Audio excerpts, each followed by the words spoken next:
100 रोटी वाला ससुराल। सुनो जी, मुझे तो शीतल की बड़ी फिक्र रहती है। उसका ध्यान तो बस घर के बाहर दोस्तों के साथ घूमने फिरने में ही रहता है। उसे कुछ बोलो तो एक नहीं सुनती। मैं तो कहती हूँ इसकी जल्दी शादी वादी करवा दो, वरना लड़की हाथ से निकल जाएगी।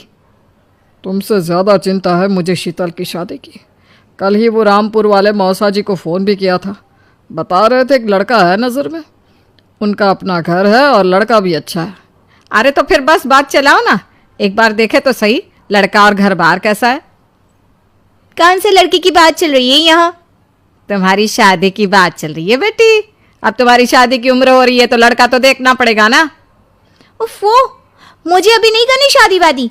ये तो मेरे खेलने कूदने के दिन है। बहुत खेल कूद ली तुम। अब घर के काम धाम सीखने की कोशिश करो, समझी? ससुराल जाकर हमारी नाक मत कटवा देना। सब्जी काटनी तो आती नहीं इसको, तो नाक ही कटवाएगी। अरे मैं इसे शादी तक अच्छे से सब सिखा दूंगी।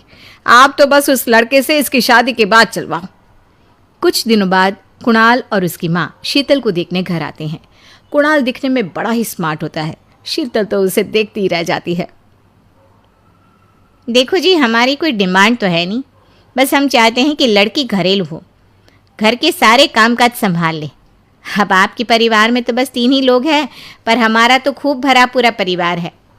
बाकी हमें लड़की के घूमने फिरने दोस्तों से मिलने से कोई दिक्कत नहीं है। घर का काम करने के बाद जो चाहे सो करे। अरे वाह, ये तो इतने बढ़िया लोग हैं। लड़का भी इतना स्मार्ट है और ऊपर से इन्हें मेरे घूमने फिरने से भी कोई दिक्कत नहीं है। हे भगवान, तूने तो बिना मांगे ही मुझे सब दे दिया।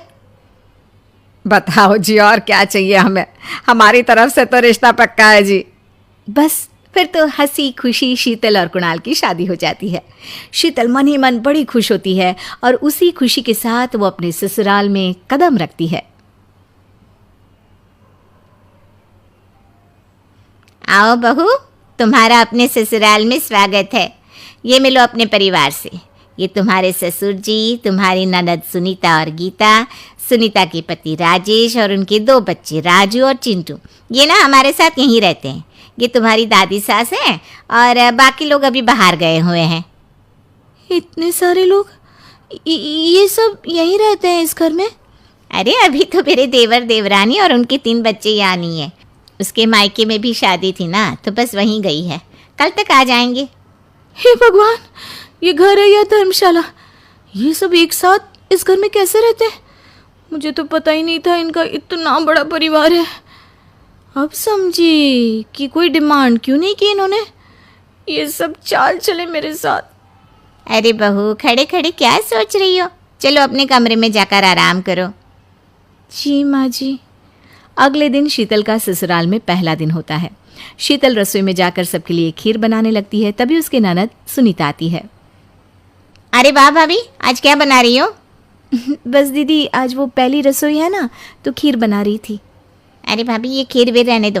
घर में 4 लोगों को शुगर है और कुछ लोग मीठा ही नहीं खाते। आप ना सीधा खाना ही बना दो। क्या फ़र्क पड़ता है, मीठा बने या नमकीन? बस बहू के हाथ की पहली रसोई होनी चाहिए ना। जी दीदी, तो फिर मैं खाना ही बना देती हूँ। आप बता दो खाने में क्या बनेगा? बस सिंपल सी कोई सब्जी बना दो, जैसे आलू गोभी या आलू मटर, और उसके साथ रोटियां सेक दो। हमारे परिवार में अब तुम्हें मिलाकर पूरे 20 लोग हो गए हैं। 15 बड़े और 5 बच्चे। बड़ों की 6 और बच्चों की 2 के हिसाब से रोटी बना देना। चलो मैं चलती हूँ, सब देख लेना। हाँ, बड़ों की 6 रोटी मतलब कि 15 लोगों की 90 रोटियाँ, और बच्चों की 2 रोटी मतलब 5 बच्चों की 10 रोटियाँ। 90 और 10 मतलब कुल मिलाकर 100 रोटियाँ। हाय, मैं तो मर गई। 100 रोटी अकेले कैसे बनाऊंगी? माँ, ये तुमने मेरी शादी कहाँ कर दी?